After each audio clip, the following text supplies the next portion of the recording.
Evening all, Chief Prepper here. I have a list of movies that I would recommend that you watch. Sorry, got out of the frame. None of them are complete or completely accurate. I would recommend that you pay attention to the background information, the environment, how they're living, what they're willing to go through, what people do to each other. Okay. The first one is Greenland. It's kind of hokey. It's about a meteor strike and the end of the world. Defiant is about three brothers in World War II. They're Jewish. That's a really good one.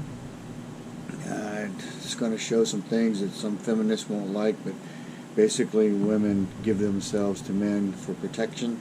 That's one of the underlying stories. They live in a very harsh environment. It's pretty awful. Both Red Dawn 1 and then the Red Dawn sequel.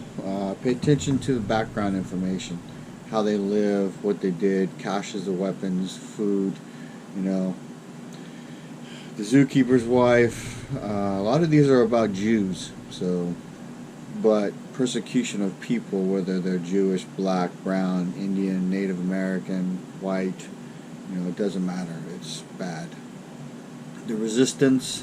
It's a recent movie. I always thought it was really good. Schindler's List is one of the all-time greats for that kind of thing. So one of the things you need to understand is if we have a Red Dawn situation or if we have fighting here in America, even if it's not where you're at, it will probably eventually reach you. And you need to understand that there will be no days off. There will be guard duty. There will be everyday Monday life things. If you're doing clothes by hand and it's the winter time, it's going to take a week for them to dry, especially if you don't have a fireplace or some way to heat them. Not to mention if you don't even have the basic ability to wash your clothes. So one of the things about war is it breeds famine, plague, disease. Everything bad that can happen happens during war. So it's known that if you can't keep yourself clean, eventually you're going to get sick. That's just the way it is. So having a way to take a shower in the wintertime with warm water would be really good. I've taken a shower when it was 37 degrees outside and the water came from a tank on the roof of the building. Needless to say, only the very important stuff got washed. And even then, that was pretty uncomfortable. Dentists are going to be few and far between, so people who don't take care of their teeth, you get an infection, it's not going to end well. Interactions with strangers are going to be very, very treacherous. It's going to be better to not be seen and to avoid contact than contact is almost always going to result in some kind of fight. I talked in depth on one live show about, the days of sleeping all night are over with if we have a Red Dawn or a war.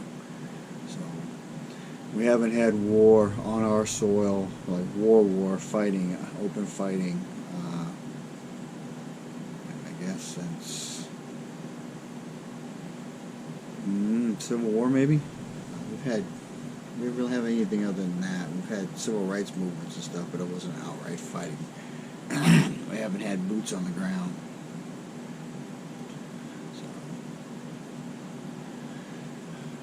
A lot of talk on prepping channels about the draft, about the impending war. I've said before, if you have a military insurance processing center in your town, it's called a MEPS place, is where everybody enters the military at, and then if those things go live, they may activate and stand up other centers. And basically, before a draft happens, they're going to recall everybody who's previously served that can be recalled, and they'll probably use them as cadre. You have to have a large number of people to train people that, especially if they know they're going to go to war, they're going to want people who've been to war to train them. some things you can't train for. You can't train for the ability to go from deep sleep to wide awake in seconds and be prepared to throw down, so to speak. So, you know, if you look at some of my older videos, you know, the whole laundry thing, galvanized big steel buckets, you know, having water to do that, clean water is a big deal. You know, we did water laundry the first time. The water was coming from the Tigris River, and then we had potable water that we had for drinking, and it's different. So you know, the days of using a laundry machine probably will be over, and a drying machine will also probably be over. And if it's not over right away, it'll be over time, because you'll lose the ability to generate power that's enough to operate those machines. So, yeah, watch those movies, you know, just, you know, or even just listen to the Audible.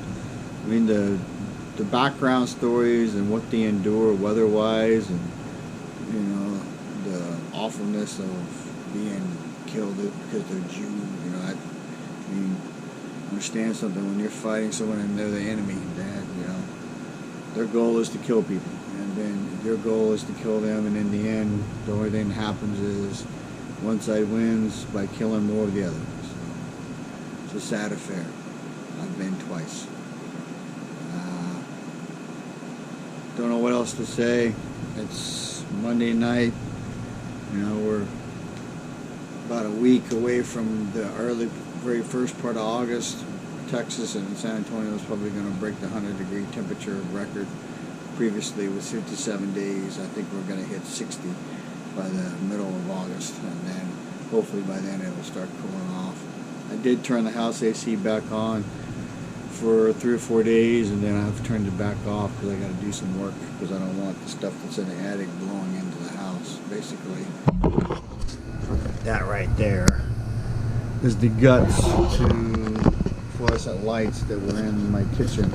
I'm going to keep the housings and use the wiring that's there, and I'm going to put incandescents in instead of the fluorescents. So we live far enough south that humidity affects fluorescent lights badly. So I may do a video on that just to show people, so it's not really that difficult or that hard. Anyway, Chief Prepper out.